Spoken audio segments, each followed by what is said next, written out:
Hello, everyone, to the Socket podcast. Today, I have the honor of having a good friend of mine, Selvei Rajkumar, come on and speak with us. Selvei and I met through the Branch Moms community because she is the owner of KLA Schools in our area, which is a local preschool that is gorgeous. It is, I don't really know how to describe the feeling I felt when I went to her open house when her new Naperville location opened up, but it was like I was walking into nature. Like they brought nature inside somehow. And, I go to a lot of open houses for the chamber or for the partners of the branch, but I'd never walked into a building and thought, I think I'm going to cry. And I know I've shared that with you, Selvei, that your space is just, it's so special. So we can get back to that a little bit. But to start off with, I'd like you to let our listeners know a little bit more about yourself. Thank you. Thank you, Dr. Cathy. It's my pleasure to be here today. And, to share a little bit about myself, I was raised with the belief that education is the most powerful weapon that can change the world. My father has instilled the social responsibility in me by frequently stating the quotes by President John F. Kennedy and Martin Luther King, that the goal of true education is character plus knowledge, and that our education should benefit the community. And my father was the first engineer from his village. To be a graduate from his village, and so I had the privilege to travel with him wherever he went to serve the community, and and I followed his footsteps and became an engineer myself. And however, I remembered a letter that my friends and I received from Mother Teresa when I was in my seventh grade. We all wrote to her a poem and a letter thanking her for her service to the community. And she replied back to us and Wow. said that we can make an impact in the community as well if we dedicate ourselves to educating children. So I grew up in India and came to the United States 25 plus years ago after my marriage. And I started working as a management consultant. Worked for various companies in the Naperville area after I became an independent consultant. After my son was born, I couldn't travel Monday through Thursday. And I shared my dream and my vision with my husband, and he was in full support. That's He great. is the one who gave the money to start the school.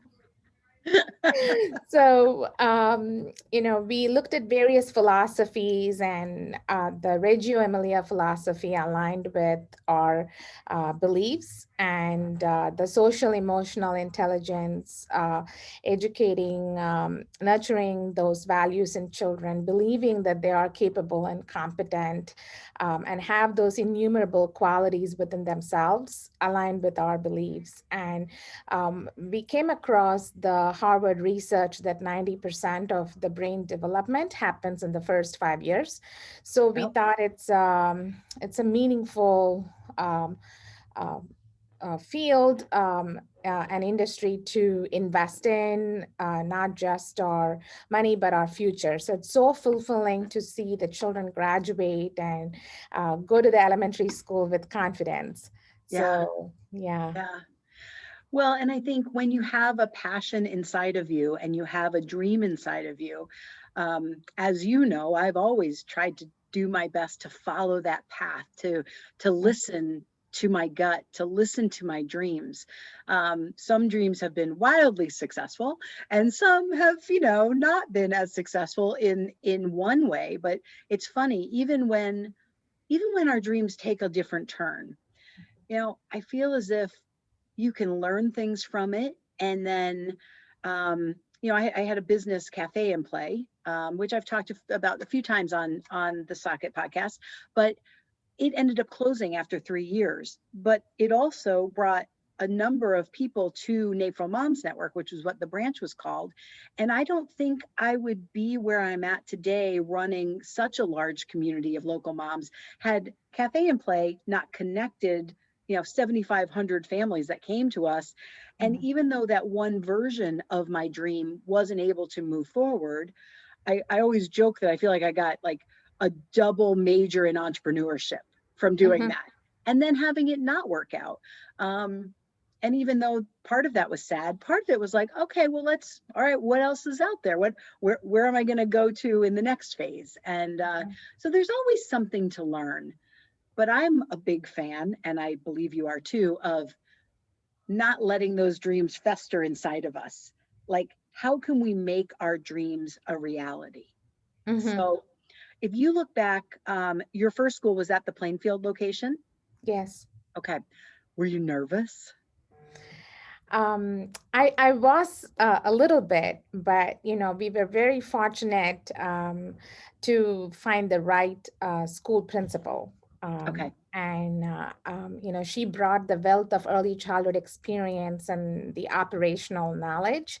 And whenever I get nervous, my husband was a full support. And I developed the mindset to believe in myself. And my husband always says that, whatever is destined to happen will happen. You just need to Mhm. follow your values and principles and your work, and things will come into place. Yeah. Because it takes a few months and even a year to break even, and it's a huge project. So sometimes I was nervous, did I do what's right for my family, when we were losing money in the beginning. Right. You're like, this dream is great, right, honey? Yeah. So obviously, I was nervous when I started the first school Yeah. in the beginning. And when we opened our second school, I was not as nervous because I've gone through that path and my confidence level improved. Yeah. Yep. It's Mhm. funny. Confidence is kind of like a muscle. It's, the more you do it, and depending, no matter kind of whatever the outcome is, right? Either the outcome's amazing, right? And it's like Mhm. a success right off the bat, or sometimes you can do something that you're nervous about and you screw something up, or you get embarrassed, and then you feel like it's like awful in that moment. And then the next day you're like, okay, well, I did it. You almost you get confidence in success, but you can also get confidence in stumbling, I think. Yep. Mm-hmm. And when you realize that the stumbles aren't life or death, you realize the stumbles are sometimes these building blocks of lessons that you have to put all together in Yes. this certain way to then be able to even step a little higher to see a larger version of your dream and your goals. It makes those stumbles and those little moments of embarrassment, or those, I think about public speaking, right? I mean, that takes a while to get used to speaking in public. Yes.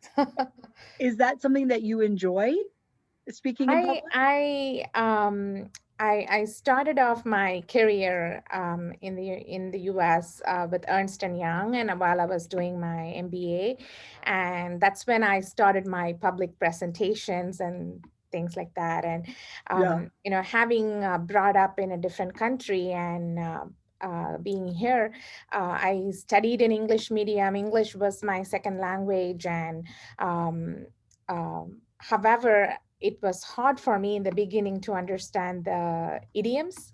Yeah. So I was the youngest person, and I was the program manager, so I had a few team members coach me on the idioms and how to add humor to the presentation, and not just stick to the fact, but also share some stories. And so I had really good mentors and team members Mm, who welcomed me and guided me to who I have become. And that's and by great. time you gain the confidence. And Yeah. speaking about confidence, I like to be very logical and go deeper into a certain topic. And we talk about, we want our children to be confident when they enter the preschool, the elementary school, and so forth. So to me, confidence is a combination of the skill set and the capability and the clarity.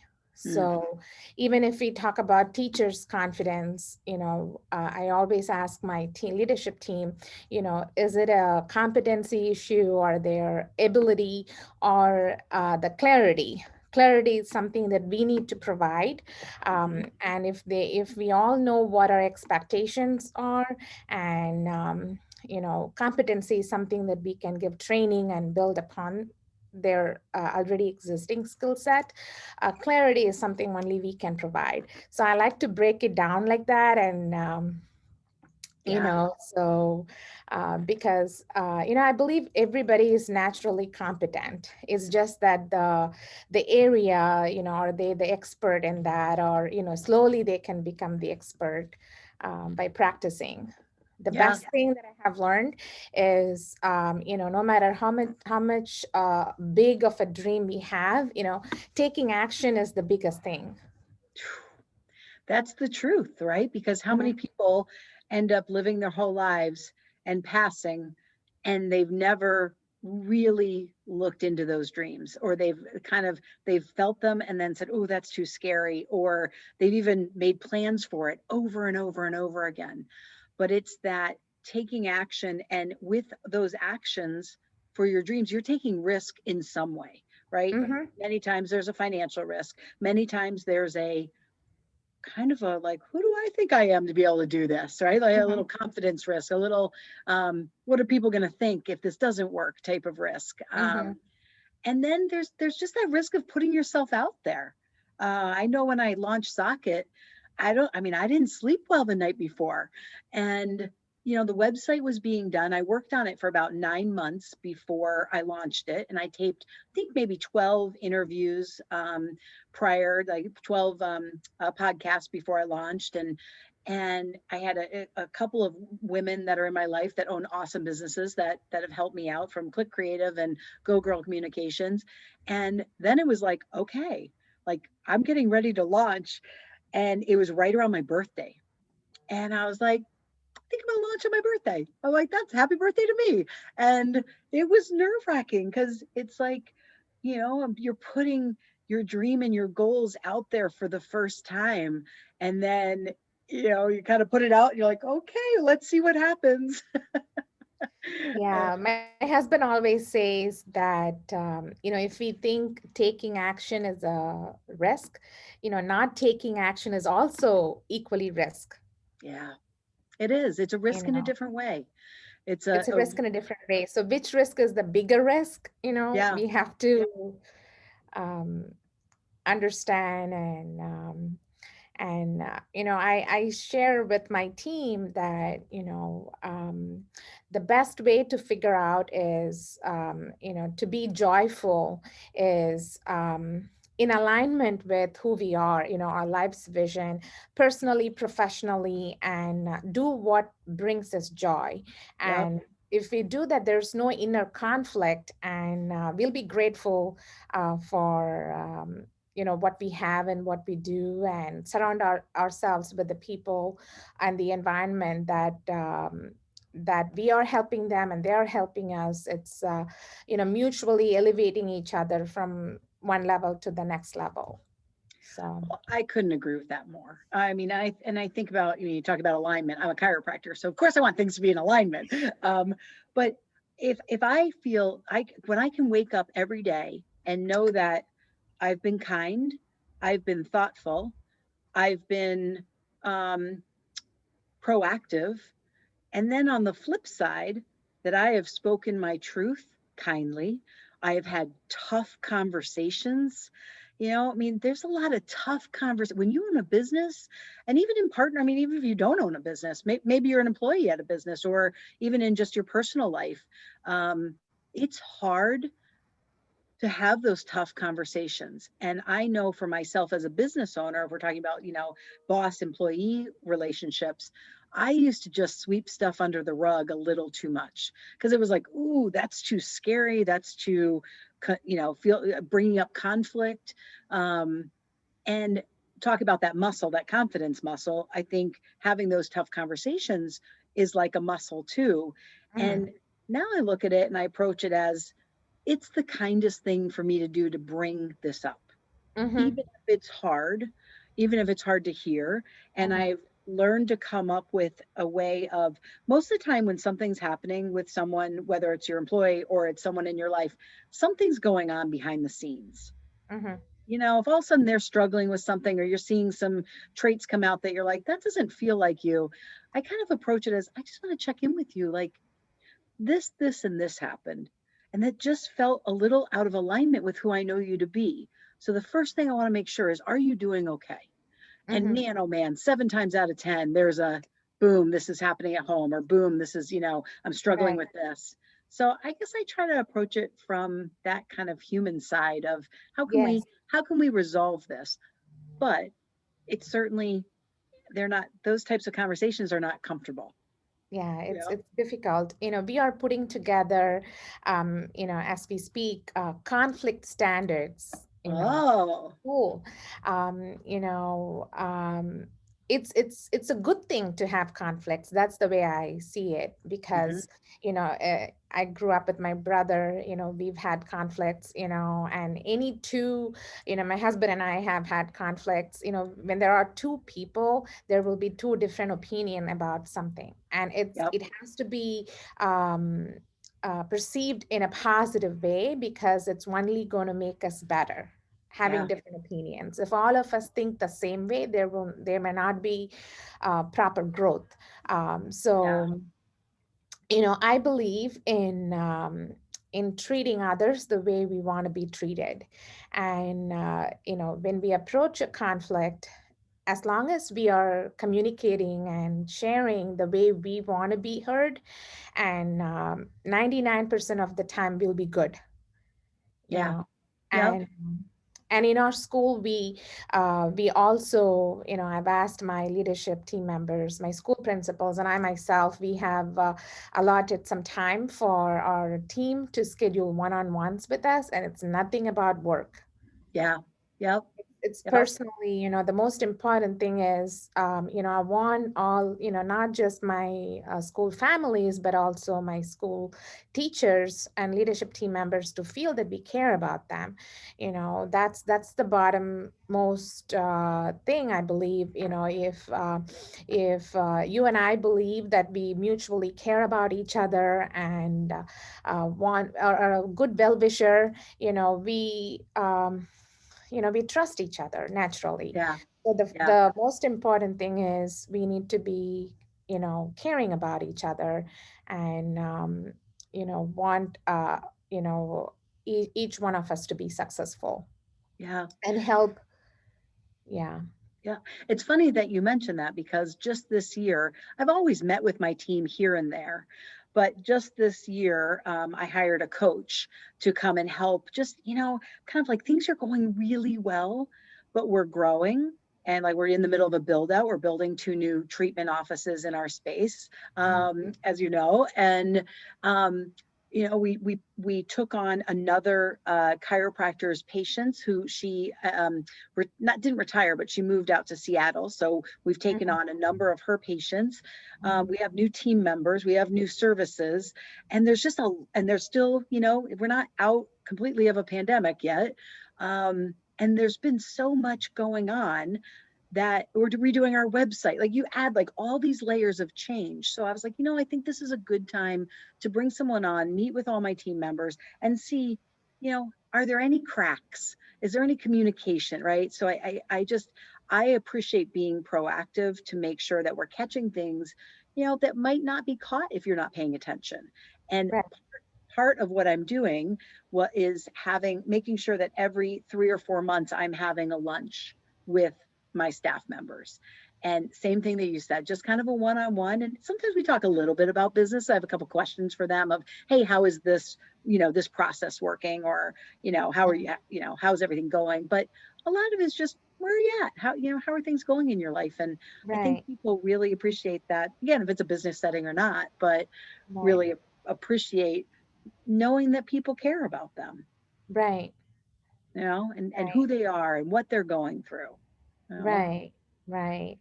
And Like I so, feel the same way, when Dr. Claire, in your practice left, you wished her the best, yes. and you truly care about your team members' welfare and success, whether they are with you in the journey or whether, Yeah. so Yeah. that's so important, Dr. Kathy, is, I always believe as long as it's a journey and we are together right now, and there may Hmm. be times where we have to part ways, Yep. because our dreams change, our vision changes, and we have to respect that and Yeah. want the best for each other. So Well, it kind of goes back to what your husband said, right? What will be, will be. He said some version of that, yes, right? yes, It takes the fear out of it. Like, yes, again, going back to business, I've had people that I knew eventually would outgrow the practice. So one of my massage therapists, Peggy, she worked for me for easily 10 years, and she's an incredible therapist. And she had her own business outside of my business. And so, her business is growing. And of course, as her own business, she makes more money than working for me with the high overhead we have.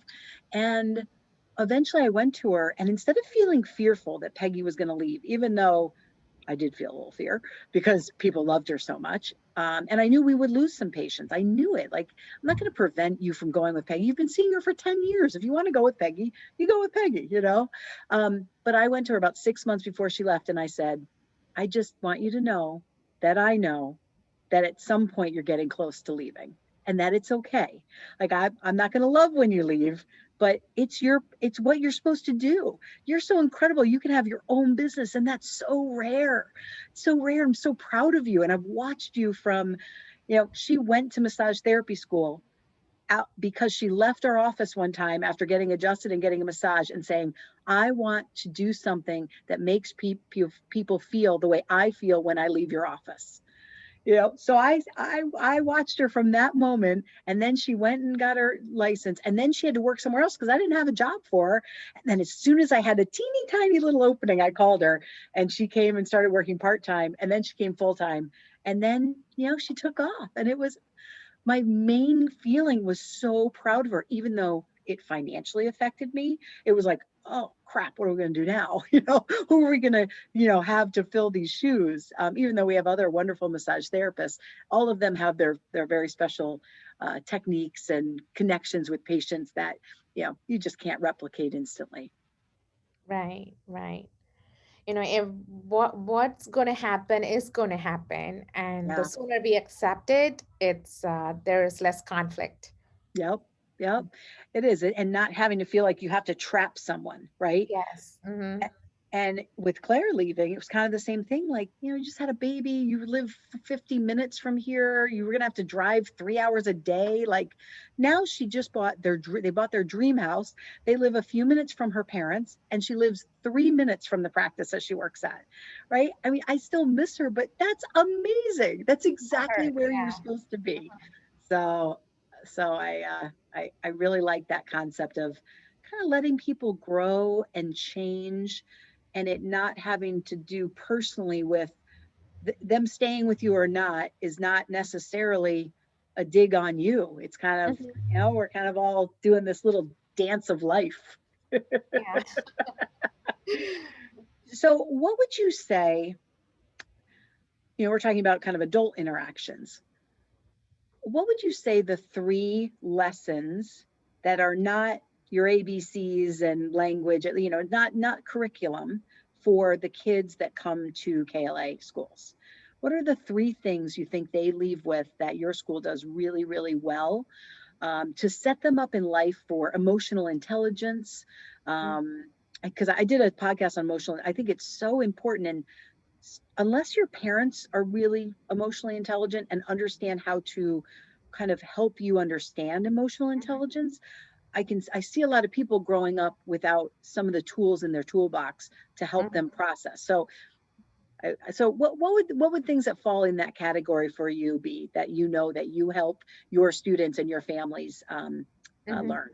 So just to name three things, because you asked three things, I will say, core values. We have come up with values, the like integrity, respect, kindness, empathy, so those things, and we model those values with our children. We don't have a discipline policy per se. We presented our core values to licensing, and we follow that to implement those positive values and behavior in children.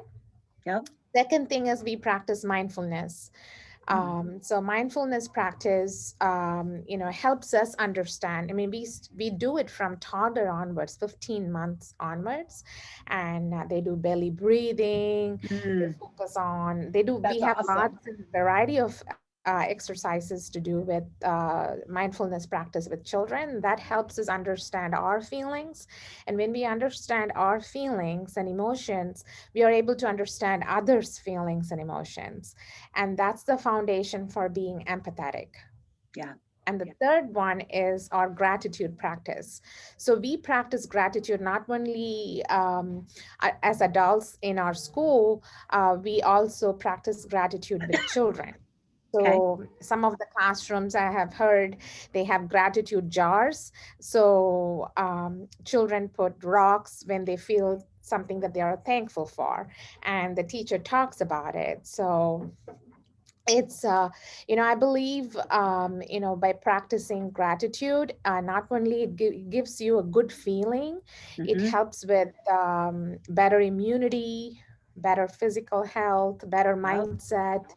And I personally believe that if you genuinely are grateful for what you have, because we take a lot of things in our life for granted, it only brings you more good.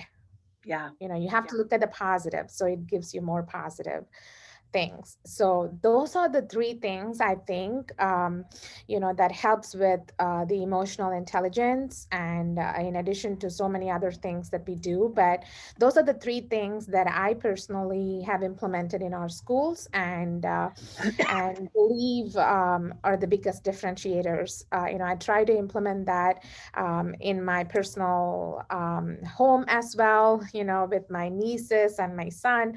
I have bought them the gratitude journal for them to. Right.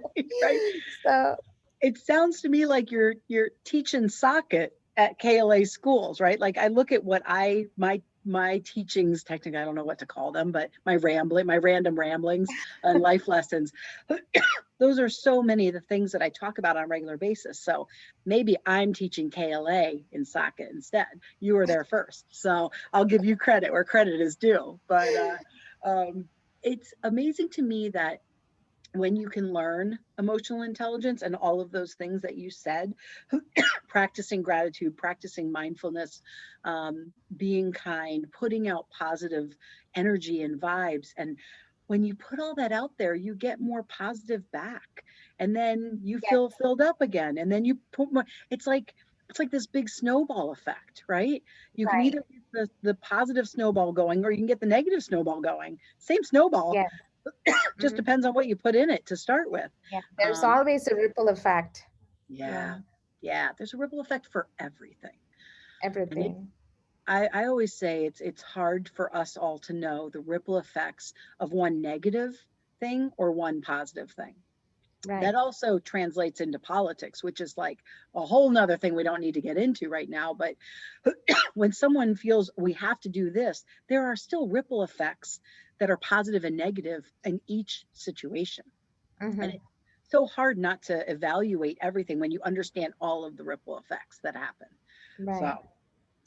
So as a super busy owner of two schools and a new one on the way, because I know that you are opening up your second location in Naperville, which I'm super excited about. Um, And I'm so proud of you. It's a big feat, it's a big area. There's lots of schools available, but I think it shows that you're doing something special, and creating a need for the style of school that you are hosting for local families. So you're doing that. You have a son, correct, who is a Yes, senior in high school right now. senior, Yeah. senior. um and then you have family around. How do you I try not to say, oh, how do you do work life balance, because it's almost impossible, right? Sometimes it's a little heavy on work, sometimes it's a little heavy on home stuff, sometimes you're just out of balance with everything. But how do you find spaces for yourself to take a break for Selvei, a break for you, that doesn't Mhm, have to do with running a school or being, a boss or managing employees or helping your son or being a wife or being an aunt? mhm, What do you do for you to carve out that time to be mindful, to share gratitude? mhm. So, one of the things that I practice, and I also encourage my team to practice, is self-care. So that's one of the things that we constantly talk about in our school. And Mhm. to me, self-care, comes, as investing on yourself and having the right mindset and so forth. So I have a coach who I talk to on a consistent basis as well, to understand why I do what I do. What are my limiting beliefs, or so I like the way my coach asks me the questions and try to help me figure out myself. So Sure. that's self-care to me. And I also, at least once a week, I go to the temple, and it's regenerating to me, Yeah. like my second home. And and then exercise. And recently I've made a commitment to come to your office, to get adjusted. It's such a huge physical relief. And it helps with, I've learned so many benefits of coming to the chiropractic practice. And as I have shared with you, I was very scared, and one of my team members was the one who convinced me to go, because I was buying a chair for having back pain. Chairs So, can only be so magical, yeah. it's always good to have a So good chair. yeah, it's finding those things that talking to a coach, going to temple, exercising, and drinking water regularly, Yeah. and sleeping well. Sleep is so essential. So I sometimes I tend to work a lot, but I made it as a commitment, to sleep at least for 7 hours a day. Uh, Yes. Yeah. so so. I think it's so underrated. Somehow I think sleep longer than 6 hours somehow got equated with you're lazy or you sleep too much, or I sleep probably 8 to 9 hours a night. Mhm. Um, and I feel like I compartmentalize different parts of my life. I feel like I work when I'm working, I kind of go, go, go. And I like that. I feel like I can get a lot done in a day. But then if you pull up my calendar on my phone on Friday, it just says no with 5 exclamation points. And what that means is I am booked. I am booked with rest. I am booked with a little catch up. I'm booked with sleeping in if I need to. I'm booked with just time by myself or calling my friends or family. And if someone asks me to do something on that day, oh, could you meet that day? Unless it's something that I really want to do and I really want to get it in there. Like I actually did schedule lunch now for Friday, but it's something I really wanted to get done. And I have the whole day, so I can decide to break my no. But Mhm. most of the time, I'm just like, I'm actually booked that day. And so I'm intentional about setting time outside of my busy schedule, outside of meetings, outside of being in the practice, where I can have time, flexible time to do whatever I need to do. Now, half of Mhm. those days I work the whole day, but I don't have to if I don't want to.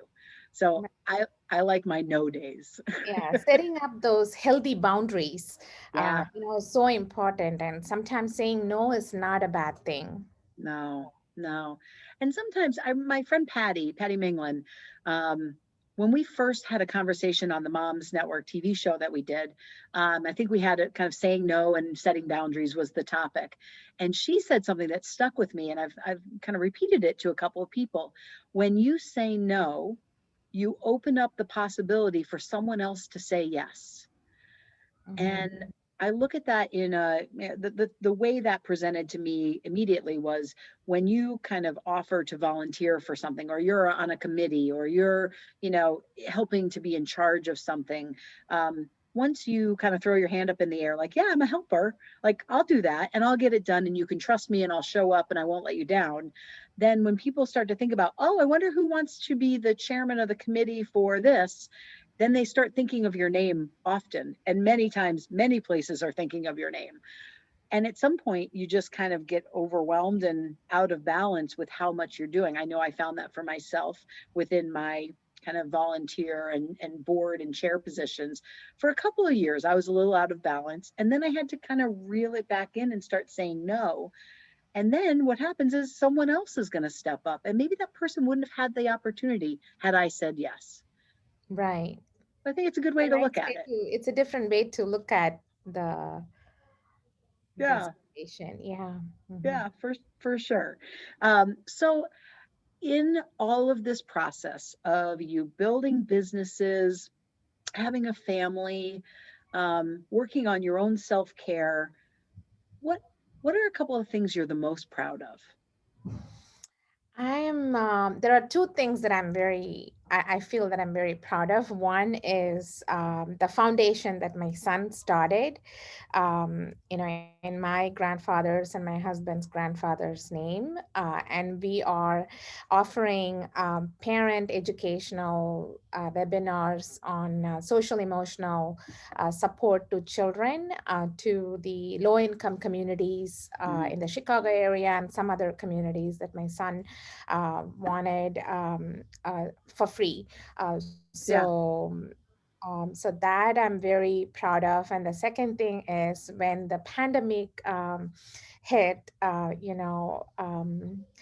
was so close to furloughing my entire team, but then, somehow God gave me the courage not to do that. And yeah, we held off, 99% of our team, and we were able to not only offer remote learning to our families. We also offered free service to the community. Over 150 families registered and participated in our enrichment courses. At that time, the connections, the children, even though it was through Zoom, children had the connection with the teachers. And a couple of my teachers expressed that sometimes the unemployment, could have paid almost the same yeah. amount as what we paid, but then it would have put them through so much agony and stress. And they were so grateful that we were able to keep them employed. And I'm proud of those two things. Yeah. Well, those are two things to be really proud of. Mhm. I mean, to have your son at such a young age be philanthropic at heart, Yeah. it's a big deal, right? And Yeah. that apple doesn't fall that far from that tree, obviously. Oh, thank you. So, I mean, that's just wonderful for him to have a heart of service. Because Hmm. lots of people are really great human beings and great parents and great business owners, and their kids don't exactly, get to that level. So that's definitely something to be proud of. And Yeah. and I would agree with you on the team members. I did the same thing for my team. Um, and it was a really difficult time. I was so worried about them. I was so worried about, how are they going to pay their bills, and how, um, and it was I remember one time, I was filling out like for the PPP loans that you could get to help, pay some of your team costs. Um, Mhm. and it was just, they kept changing the paperwork every day. It was like new paperwork you had to fill out, new process. You didn't know up from down. And they're like, there's limited money. So you're like trying to like race to try to get a little chunk of something to kind of help your team. And one day I was like I was just about to lose it. And I went outside. It was beautiful out. Last spring was gorgeous. Like there were 80 degrees days in April often. And Mhm. I had shorts and a t-shirt on, and I could feel my stress and my tension just like rising up, almost doing a panic attack. And I went outside and I laid on the grass. I Oh. was like, and Jason, my fiance, couldn't find me. And then finally he sees the door open. He comes outside and he sees me laying on the grass. I'm just laying there. He's like, baby, are you okay?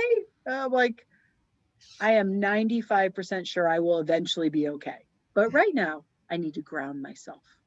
I'm just grounding myself to the earth and breathing.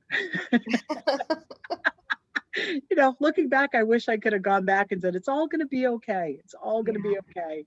Um, but I also, when you talk about gratitude, I'm also very grateful that I had a great accountant, a great banker, right? I Yes. had a great team members that understood, like, if you need to, like, you need to do what you need to do. They understood, right?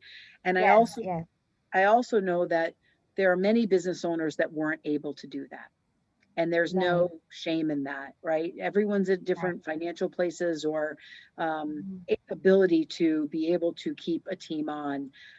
So I'm also thoughtful of the fact that many people have not been able to do that. And some businesses have just closed, and that's heartbreaking to me. So Yes. Mhm. try to have that gratitude that I was able and you were able to do that. And many of my friends were able to do that and provide for their team and keep their businesses open. Um, but it just hasn't been the same for everyone. Right. So, but anyway, I don't want to end on a sad note. So, so this new school, are you excited? Yeah, I'm very excited. Yeah. Not that Plainfield and our current Naperville school is not my favorite, but Yeah. that's so close to my home, and I'm going to be serving the subdivision that I live in, for the last Oh, 5 years. So it's like serving our own home, so yeah. Well, so and that's so special. And like I said, you've just created such a special place for kids and families and growth and healing, I bet. I mean, it's it's a special feel there, and that clearly is from above down.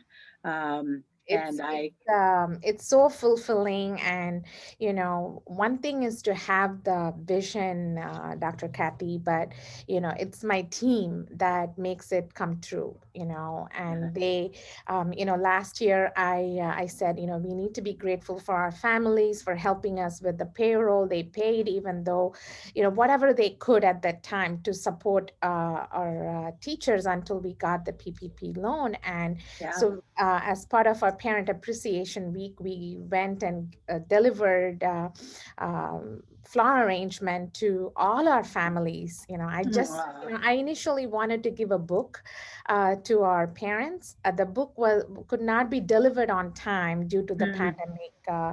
The UPS or the USPS were not able to deliver on time.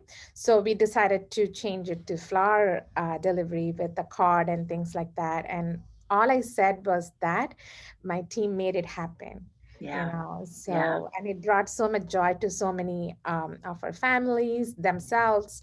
And so all the credit goes to my team. Well, I appreciate that as well because I have a great team as well. So it's Yeah. amazing when you can surround yourself with really great people, Yeah. and how Who proud you believes in are. your vision and shares the same beliefs and Yeah, yeah, wants what right for the children and the families and the teachers. yeah. Well, and to end, I would say that you are someone I have not known for long, um, but you bring me such joy and Oh, peace. And just your presence when you're with you or speaking with you, even if it's over Zoom or if it's in my office, like I just, you have a special way about you, and I hope you know that. It's Oh, really, thank you, Dr. Kathy. So you're so kind. You know? hey, that's just true. That's not even being kind. That's just truthfulness. So you spread a lot of light and joy and happiness and calmness, and I don't know. It's really wonderful to know you. Oh, thank you, Dr. Kathy. It's a mutual feeling, you know. Well, So thank you. Thank you. If anyone would like to get a hold of you, take a tour of your school, what's the best way to get in touch with you if any of our listeners are local? they can go to our website, klaschools.naperville.com, klaschools.plainfield.com, and submit an inquiry, and we'll be in touch with them. Okay, great. And for any of you looking for me online, you can find my website, simplysocket.com, and my email is Cathy@simplysocket.com.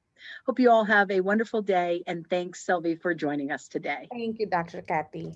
You're welcome. Bye.